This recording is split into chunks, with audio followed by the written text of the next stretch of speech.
Famous golden diamonds എന്നും എപ്പോഴും നിങ്ങൾക്കൊപ്പം.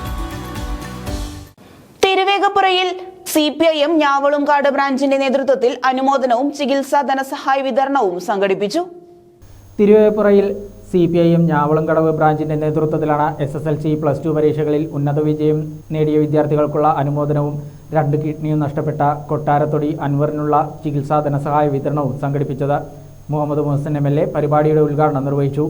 ഗവൺമെന്റ് പലവരും ചോദിക്കാറുണ്ട്, എന്താ നിങ്ങൾ ചെയ്ത വിദ്യാഭ്യാസത്തിൽ? സംശയമുണ്ടോ? ആ ജോസഫ് മുണ്ടശ്ശേരിയുടെ EMSന്റെ കാലത്ത് എടുത്ത തീരുമാനങ്ങൾ അന്ന് പിന്നീട് അതിനുള്ള സൗകര്യങ്ങൾ വന്നു. പക്ഷേ സർക്കാർ സ്കൂളുകൾ മികച്ച സൗകര്യങ്ങളില്ലാതെ പൂട്ടിപ്പോകുന്ന ഒരു കാലത്തിന് 2016 മുമ്പ് എത്തിയിട്ടുണ്ട്. കുട്ടികൾക്ക് എത്ര അറിയില്ലെങ്കിലും രക്ഷിതാക്കൾക്കറിയാം എത്ര സ്കൂളുകൾ ഈ തിരുവേഗപ്പുറയിൽ തന്നെ പ്രൈവറ്റ് ആയിട്ട് എത്ര സ്കൂളുകൾ ഉണ്ടായിരുന്നു. ഫീസ് കൊടുക്കണം. കൂലിപ്പണി എടുക്കുന്ന ആളുകൾക്ക് പോലും ഫീസ് കൊടുത്തുകൊണ്ട് പഠിക്കണം. സർക്കാർ വിദ്യാലയത്തിൽ പോയി കഴിഞ്ഞാൽ സൗകര്യങ്ങളില്ല.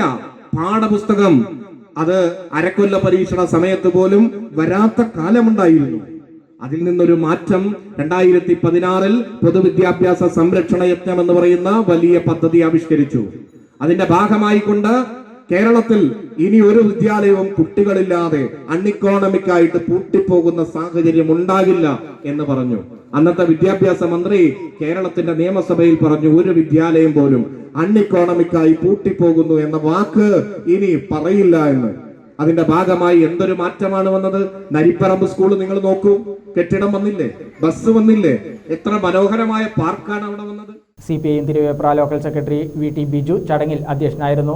വിവിധ പരീക്ഷകളിൽ ഉന്നത വിജയം കൈവരിച്ചവരെ മൊമെന്റ് നൽകി അനുമോദിച്ചു.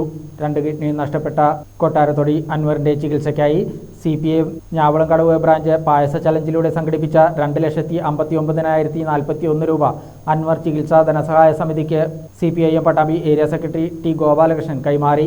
Satheesan master, KT Sajeev, TP Anoop, Suhaila, KT Chandran, VTA Kareem, TP Praveen തുടങ്ങിയവരും പങ്കെടുത്ത് സംസാരിച്ചു.